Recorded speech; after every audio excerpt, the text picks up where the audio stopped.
Hello friends, income tax के cases की series में आज जो केस हम डिस्कस करेंगे वो इस चीज को लेकर के है कि यदि इनकम टैक्स प्रोसीडिंग्स में असेसिंग ऑफिसर ये पाता है कि असेसी ने कोई एक्सपेंस अपने प्रॉफिट एंड लॉस अकाउंट के अंदर डेबिट नहीं किया, तो क्या खाली इस वजह से कि असेसी ने कोई एक्सपेंस अपने प्रॉफिट एंड लॉस अकाउंट में डेबिट नहीं किया, अदरवाइज उसको अपनी कंप्यूटेशन ऑफ इनकम में एज ए डिडक्शन क्लेम किया जो कि एक्चुअली उसके इनकम में से कम होना चाहिए, तो क्या खाली इस वजह से कि असेसी ने उस अमाउंट को अपने प्रॉफिट एंड लॉस अकाउंट में डेबिट नहीं किया, उसको उस एक्सपेंस का बेनिफिट डिनाई किया जा सकता है? दूसरा, क्या खाली किसी एक्सपेंस का नॉमेनक्लेचर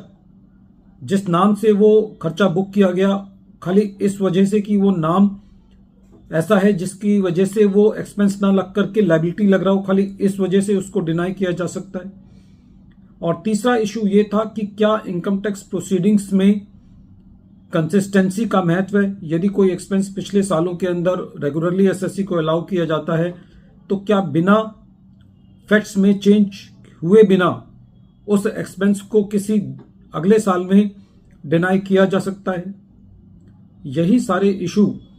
दिल्ली आईटीएटी की ए बेंच ने अपने case Birla soft limited versus assistant commissioner of income tax के केस में डिसाइड किए, और ये case 127 ITR tribunal page number 63 पर रिपोर्ट हुआ और इस केस का जजमेंट 16 अप्रैल 2025 को आया।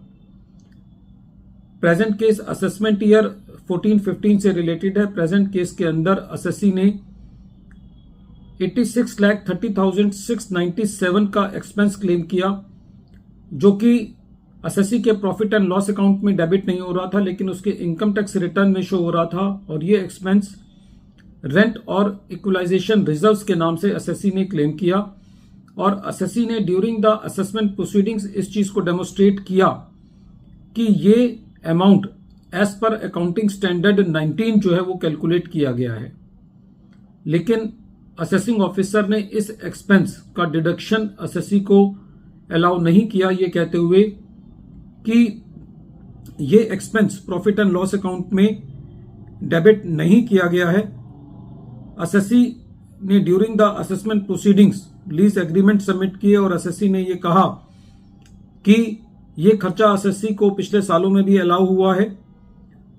लेकिन असेसिंग ऑफिसर का ये कहना था कि ये एक्चुअल एक्सपेंस नहीं है, ये एक कॉन्टिजेंट लायबिलिटी है, और इस तरीके से असेसिंग ऑफिसर ने इसको एज एन एक्सपेंस अलाउ नहीं किया। सीआईटी अपील का भी ये कहना था कि ये लायबिलिटी क्योंकि क्रिस्टलाइज्ड नहीं हुई, इसलिए इसको अलाउ नहीं किया जाना चाहिए। लेकिन जब मैटर ट्रिब्यूनल के पास गया तो ट्रिब्यूनल का ये मानना था कि प्रेजेंट केस में खाली इस वजह से किसी खर्चे को डिनाई नहीं किया जा सकता कि वो असेसी ने अपने P&L में डेबिट नहीं किया। असेसी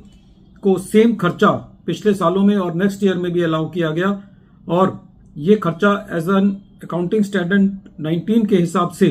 कैलकुलेट किया गया है, और ये कॉन्टिजेंट लायबिलिटी नहीं है, इसलिए ये अलाउ किया जाना चाहिए। दूसरा, प्रेजेंट केस में असेसिंग ऑफिसर ने एक 32 लाख का एक ऐसा बैड डेप्ट डिसअलाउ किया जिस पर असेसिंग ऑफिसर का यह कहना था कि ये अमाउंट भी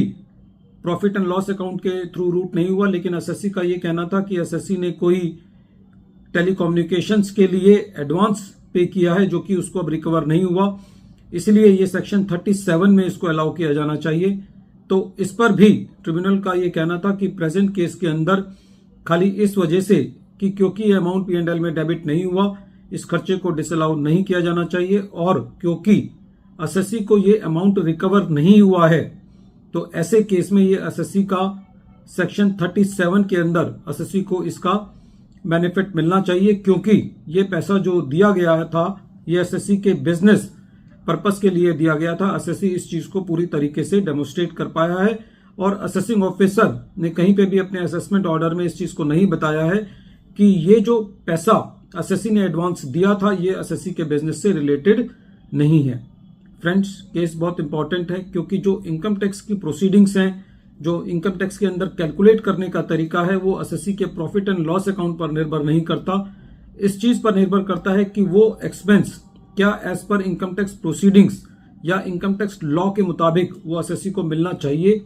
या नहीं मिलना चाहिए। वीडियो के अंत में एक बार फिर मैं केस का नाम रिपीट कर रहा हूं। केस का नाम है Birla soft limited versus assistant commissioner of income tax और ये केस